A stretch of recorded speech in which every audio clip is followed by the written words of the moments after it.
Yeah, this is the second part and the final part of your show this evening. What are some of the big stories across some of the African markets in the week? We're finishing. Ghana just made some announcement, very interesting. On Friday, Minerals Fund, which the government is going to set up a new special purpose vehicle, what you call the SPV. The initial fund is $750 million, which will be an IPO, which Ghana intends to float and listed on the domestic stock exchange and the London Stock Exchange. The idea behind this for the Ghanaian government was that all government equity and royalties in the mineral sector will be domiciled in that particular fund, and that is what you call transparency and accountability. That is according to the finance minister, Ken Ofori-Atta. It says Ghana is looking to make sure that it securitizes future earnings from minerals, whether it is gold, coal, crude oil, in West Africa's second largest economy. Meantime, Emerging Capital Partners, which is based in the U.S., has concluded its fourth Pan-African fund, raising more than $640 million from investors in Africa, Europe, and North America. The private equity company focuses investments in financial services, consumer goods, telecommunications, ICT, infrastructure, and logistics. Meantime, MTN Rwanda is considering, according to a Bloomberg report, plans to float some shares on the Rwanda Stock Exchange, one of the youngest and smallest markets on the continent. The idea was to raise some money to fund MTN Rwanda's network upgrade. That's the largest East African country where MTN has 3.6 million customers. What's the story around the market this week? Look at the numbers for the GSE, finished off about 0.1% in the red. The Nairobi Securities Exchange was flat at 144.9, and the Mauritius Stock Exchange off track by about 0.05%. Just a few of that to keep the rest of the Africa in the conversation. Back at home is going to be a very busy week for us, as you heard earlier. The MPC now is moved because of the national holiday on Tuesday, the 20th. So we're now having the MPC on Wednesday, and on Thursday, the Central Bank of Nigeria made these announcements in a press statement early today. Wale Olusi is the acting team lead for research at United Capital, live here for the final conversation. Thank you. Next week, what's your take with your team on the MPC interest direction? Looks like consensus is do nothing. Yeah, I mean, we completely agree with consensus. We don't see the MPC, tinkering with the policy rate in this meeting. We think they would simply just advise the CBN to continue to mop up aggressively, secondary market rate to continue to go up, but policy rates will stay where they are. So what would be the focus for this consideration? FX?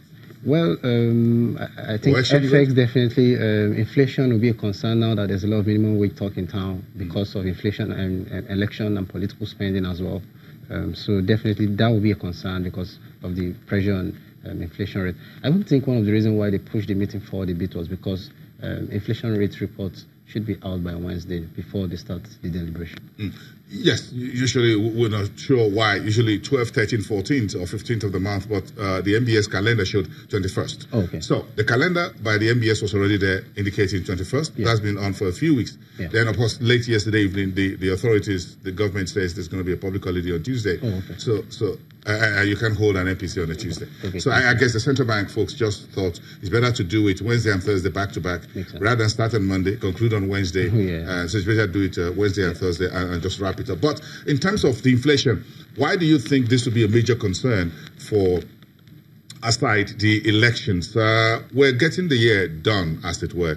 So if you put inflation and keeping interest rate unchanged, what would be the key focus for investors looking at the end of the year? We're getting to that period of selling down on some assets, spending some money for what they call discretionary end-of-year consumer spending is beginning to kick in. Mm-hmm. So, I mean, definitely, those are the factors. If you had election spending to it, if you add and festivities to it, and the fact that the election and inflation rate numbers we've seen in the last 3 months is suggesting a month-on-month number is actually under pressure. From January to around July this year, it was well below 1%. But from July and from August till date, is above 1%. There's a talk around elevated food prices because of the flooding across the Middle Belt region. The fact that headers and farmers' crisis might also be having some effect on food. So I think those are factors affecting food prices. So food basket alone is about 50% of the inflation basket. So it's a big issue for the MPC to watch out for. So they probably want to see if they can continue to mop up liquidity in the system to see if you can moderate liquidity. And the fact that we've also seen some pressure on inflation and FX, definitely. Yes, exactly.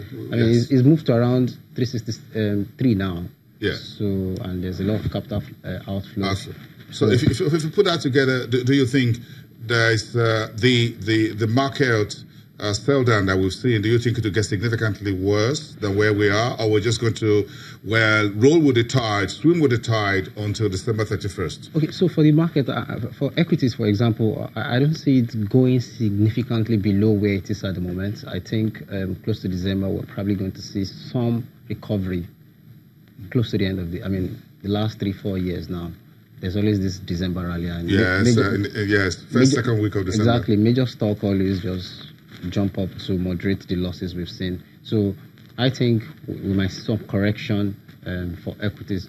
But for fixed income instruments, we think the yield curve will continue to flatten out as we've seen it. It looks like at the very, very shorter end of the curve is, catching up with the longer end. Yeah, 11, 12. Exactly, 11, 12. Now looking at 14. Exactly. So, and in fact, 1 year instruments are above 16 recently. So it looks like that flattening of the yield curve will continue, and the reason is because there's going to be low. Despite the oil prices?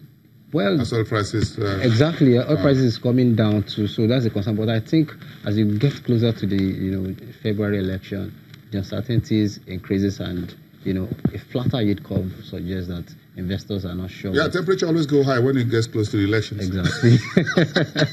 Exactly. Now, the temperature, the blood pressure, not only for those who are contesting, but for those who are also have their candidates' name on the ballot box. So they'll be counting the days. Definitely. Thank you. It's good to have you, and enjoy the rest of your weekend. It's good to have Wale Olusi here, who is the acting team lead in terms of research at United Capital. That's wrapping it up for today. We thank you very much for watching. Have a great time, and see you again next week. Goodbye from Lagos.